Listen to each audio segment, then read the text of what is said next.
That's true. That is true. See, now, don't you have any questions for me, David? I've been doing all the talking here. Well, I mean, I wish every guest would just do all the talking. No, I mean, I had some questions. Well, you know what? I actually did want to ask you, not to bring it back to Bravo, but what about, because you texted Andy Cohen. Yeah. And you told him the same thing you told me and everyone else. And he didn't believe me. And then I said to him, Andy, I'll go on your after dark, behind the curtains, up the curtains. I don't care what you got, Andy. Throw me on your show. I'll go and I'll do a show with you. I don't care. I tell the truth. And I think I have enough of entertainment value. I have a good Q rating. What the hell's Q rating? I did the Arby's commercials. People like you. I did the Arby's commercials for 2 years, 12 days of shooting.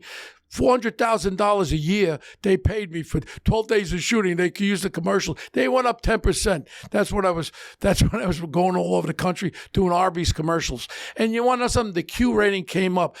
God knows all the movies I've been in, and I'm sure you looked at it. IMDb? IMDb, Wikipedia. IMDb, whatever the hell it's called. I got a lot of stuff in my criteria, So.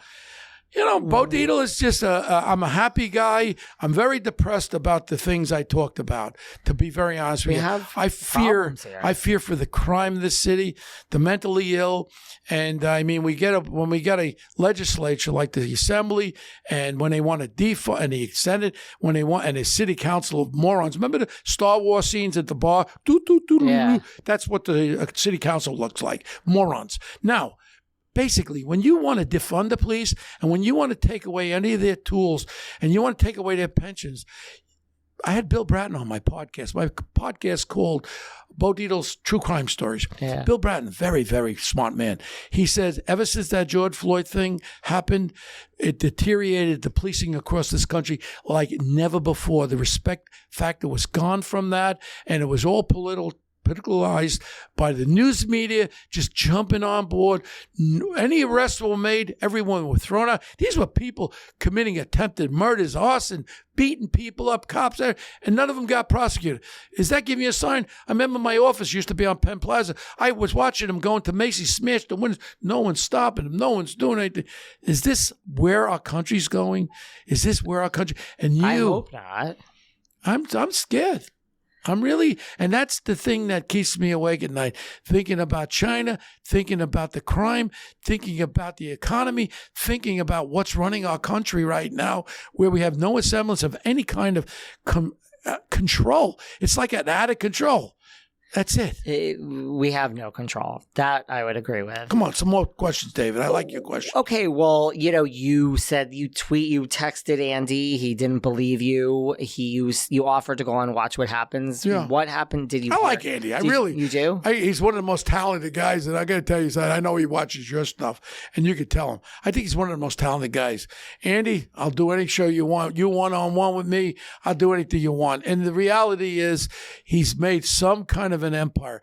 And yeah, I know, very well, the guy from Channel 7, what's his name? The guy does radio, does about 15 different things. What's his name? He used to come up to Rayos with me. Probably the most powerful entertainment guy. Does New Year's Eve. What's his Ryan name? Seacrest? Ryan Seacrest, good friend of mine. I love Ryan Seacrest. He's a good friend. A lot of these guys I know for many, many years, and it's nice to know the power players in the news media, entertainment media, and that's it. Well, maybe you'll hear from Andy now that you're giving this shout out to him. That you're. No, I mean it. I'm not trying to stroke him. I'm telling him the truth. He really built a great little empire, and entertainment value. That's why people turn in. People like this. So who am I to say the Housewives of New Jersey sucked? I'm not saying that. That's not my flavor. That's all I'm saying is, but it's entertainment, and a lot of people enjoy it. And I want it to be successful. Every one of them I want to be. Where are you with Louis now? I mean, you were upset. He said this about you. I talked to Louis after this, and he was a little peeved at me when I did my interview. And because I said, Louis, you can't do this to me. You can't think I'm a professional. And you brought my professionalism down when you threw my name out. I'm not a hired hooker. You didn't hire me, first of all. It ain't your hooker. And I came down and I got mad at him on the phone. And believe me, you don't want Bo being mad at you. And I got a little, and I went after Joe too publicly. And it came back to me through someone. And I said, very simple. He keeps doing this. And if he calls me a liar, that pisses me off. And then I'll do an investigation for free. And I won't even tell them. And then let the cards fall. Well, you and I are now fast friends. We've been sitting here for a minute, and these people, I mean, would you do an investigation on, Joe Gorga and Melissa for free for me? No.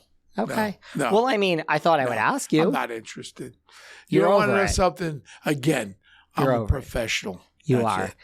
Listen, I've said this. This is nothing to do about you. I've always said, because a lot of these people go on reality TV. Yeah. Things come out. Oh, they've asked me to do reality TV for years. Have they? I just said they wanted to do who I've had at Rayo's table, like a table at Rayo's with all these famous people. And you want to know something? I wouldn't impose on my guests on my table. I had the most famous. I got a story for you, a good one. Warren Buffett. Been up there half a dozen times. That cheap bastard never picked up the check once. When he comes up there, and then he calls me about 4 years ago. Bo, how you doing? Good, Warren. And I actually flew out there to Omaha, and I ate some steak in this cafeteria. The steak was like my shoe leather, and I'm eating, I'm chewing it, and Warren's going, Bo, is that great steak? Yeah, great steak, Warren. It sucked. All right, now, I get him, and he calls me up. He goes, Bo, how's my favorite Italian restaurant doing? Oh, it's good. He goes, I'd like to come up with Charlie Rose before Charlie got in trouble with 2 other guys. I said, good. I said, I got my table. I could put 8 people, 10 people on there. I said, I got 2 of my clients coming up there. You're welcome to join me and be my guest like you always are. Silence. His secretary calls me and said, oh, no, Mr. Buffett wants your table.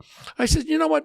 Tell Mr. Buffett he doesn't do no business with me. And every time I ask him for a charity for cancer, children with cancer, or any charity, that cheap bastard never gave me a penny. With all that money, I don't care about Warren Buffett. I'd rather have you, David, than Warren Buffett at my table. I'm ready any day you are. Well, I like you. Him, he's a phony baloney when he doesn't give money to charities, really good charities. This is what he should be doing right now, helping other people. What's your favorite dish? Oh, you got to. It's a threefold. Okay. You start with the appetizer here, real fast. Yes, you got the seafood salad's the best. Baked clays are the best. They do their own peppers with mozzarella, and then you have a new one with the calamari with the cherry peppers, the red sauce. Ooh, that's good. It's good. And then we do a macaroni. Maybe we'll do a little of that green shit. What's that called? Pesto. Pesto, and then we'll have one with the sausage and mushrooms with the red sauce.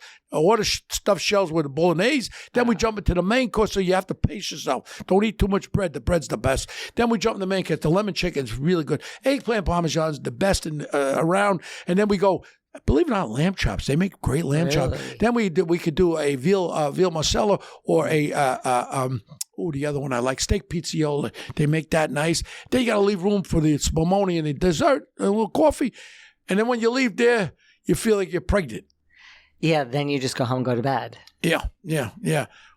There's nothing that shocked you is there something that's just in your business? You mean you don't have to give confidential, information, but like what's something that's like shocked you out of someone that's come in? To me, it's like a comedy of errors. You know what, David? Like I would think, like David, people are just. You got to remember, you're talking to a man